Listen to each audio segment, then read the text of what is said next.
मित्रांनो, मैदान रिपोर्टरमध्ये आपल्या सगळ्यांचं स्वागत आहे। आपण आलो आहोत पांगरखेल या गावामध्ये, तालुका खटाव, जिल्हा सातारा। मित्रांनो, या ठिकाणी सालाबादप्रमाणे यात्रा उत्सवानिमित्त भव्यदिव्य अशा ओपन बैलगाडी शर्यतीच्या मैदानाचं आयोजन करण्यात आलं आहे। या मैदानाचं स्वरूप कसं आहे, बक्षिसं कशी आहेत, त्याचबरोबर नियम अटी कशा आहेत, या सगळ्या आपण या मुलाखतीच्या माध्यमातून आयोजकांकडून जाणून घेणार आहोत। चला तर मग।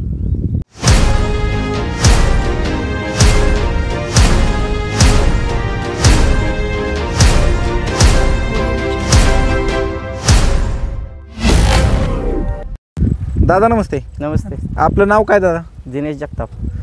काय सांगाल, किती तारखेला मैदान आहे, कुठं मैदान आहे?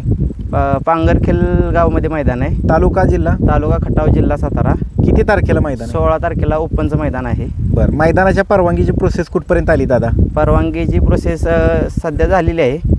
तुम्हाला 2 दिवसात उद्या किंवा परवा सोशल मीडियावर। आणि कशानिमित्त मैदान आहे हे? गावच्या यात्रेनिमित्त, जय हनुमान यात्रेनिमित्त आपलं मैदान आहे। किती वर्षाची परंपरा आहे ही? आपली 6-7 वर्ष झाली चालू केले। आणि मैदान कुठं होणार आहे? मैदान हे जे आपलं गावचं मैदान दरवर्षी भरतं तेच मैदान होणार आहे। किती म्हणजे पर्व आहे ह्या मैदानावरती? ह्या मैदानावर तर 4थं पर्व आहे। 4थं पर्व, तेच ठिकाण आहे? हां, तेच ठिकाण। गेल्या वर्षी झालं तेच ठिकाण। बरं, आता मला दादा मैदानाचे बक्षिसं प्रथम ते शेवटपर्यंतची सगळी सांगा। प्रथम क्रमांक आहे आपला 51,000 व आकर्षक ढाल, आणि द्वितीय 41 ढाल, तृतीय 31, चतुर्थ 21, पंचम 11 आणि 6वा 7 असे आहे ढाली। आणि प्रवेश फी किती? प्रवेश फी आपली 700 रुपये। बरं, आणि फायनलमध्ये ज्या गाड्या उतरणार आहेत त्यांना 2 ढाली देण्यात येणार आहेत। आणि तसेच सेमीमध्ये ज्या 2 नंबरला गाडी उतरेल तिला आकर्षक असं चषक देण्यात येणार आहे। नोंदणी घेतली जाणार आहे का? ऑनलाईन नाही। ऑनलाईन नोंदणी नाही, मैदानावरती घेतली? मैदानावरती 12 वाजेपर्यंत नोंदणी घेतली जाईल। बरं, आता तुम्ही एक आयोजक, ग्रामस्थ, यात्रा कमिटीचे सदस्य या नात्यानं महाराष्ट्रातील बैलगाडी चालक मालकांना काय आव्हान कराल? सर्वांनी उपस्थित राहून मैदानाला सहकार्य करा। चालते, धन्यवाद दादा। दादा नमस्ते। नमस्कार। आपलं नाव काय दादा? दिलीप वामन जगताप। बरं, काय सांगाल दादा, कशानिमित्त मैदान आहे तुमच्या गावामध्ये? पांगरखेलचं ग्रामदैवत जय हनुमानच्या यात्रेनिमित्त पांगरखेलचं मैदान घेतलं। किती तारखेला आहे? 16 तारखेला। 16 तारखेला, 16 मे। बरं, आता दादा आम्हाला मैदानाच्या संदर्भात माहिती सांगा। मैदान कुठे हे गावात? हे गावच्या बाहेर असं नेहमी भरतं। हां, 4 वर्ष भरतं त्याच ठिकाणी मैदान आहे। बरं, आणि मैदानात माती कशी आहे, कुठली माती? साधारण काळी माती आहे। रिवटीचं मैदान पण ट्रॅक्टर फिरवून एकदम क्लिअर मैदान केलेलं आहे। एकूण मैदानामध्ये फाट्या किती आहेत? एकूण मैदानात 7 फाट्या आहेत। त्या 6 यूज करणार, 7वी पडलं गेलं एक्स्ट्रा ठेवलेली। मैदानाच्या फाटीच्या आतमधलं अंतर किती दादा? मैदानाच्या फाटीतलं आतलं अंतर 13 फूट आहे। बरं, आणि पल्ला किती आहे मैदानात? पल्ला सर्व 950 फूट। 950 फूट आहे। आणि पाठीमागं सुट्टीच्या ठिकाणी एका वेळेस किती गट उभे? एका वेळेस पाठीमागं सुट्टीच्या टायमाला 3 गट उभे राहू शकतात। बरं, आणि पुढं समोर निकाल रेषेच्या समोर किती जागा आहे? निकाल रेषेच्या पुढं 1000 फूट जागा अगदी क्लिअर मोकळी। बरं, आणि ह्या मैदानाच्या आजूबाजूला धोकादायक परिस्थिती निर्माण करणारा घटक विहीर, ओढा, नाला असं काय आहे का?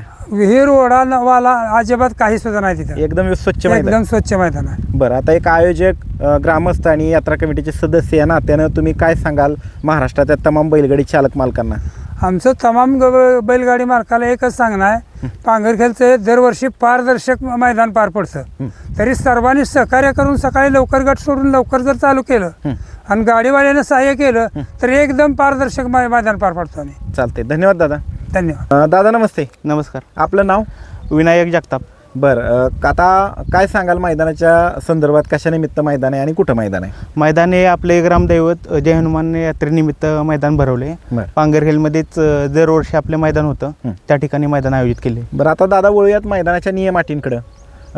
या मैदानामध्ये बैलाच्या कुठल्या अवयवावरती निकाल दिला जाईल? बैलाचा जो अवयव आपला पुढे राहील त्यावर निकाल दिला जाईल। बरं, त्याचबरोबर गटाला सामना झाला तर कसा निर्णय असणार आहे?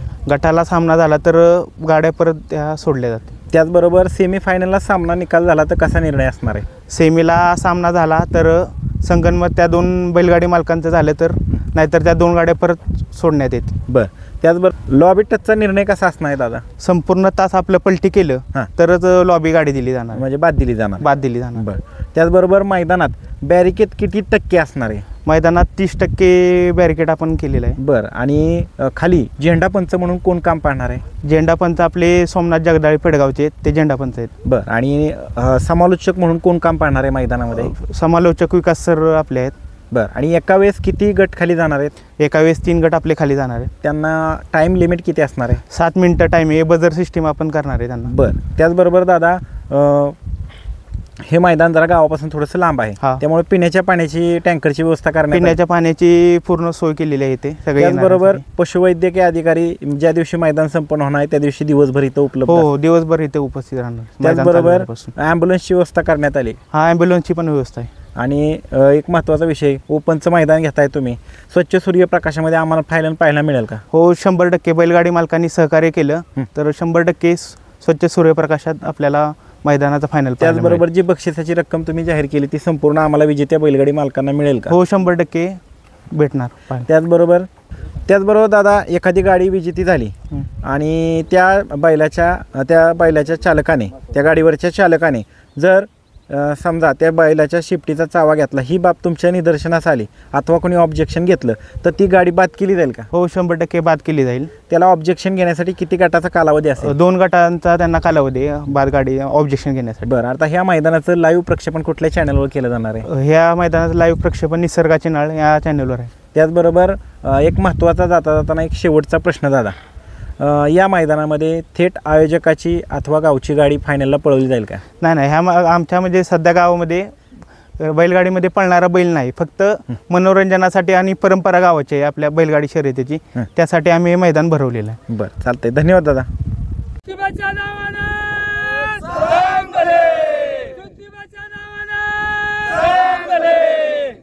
बजरंग बली की जय.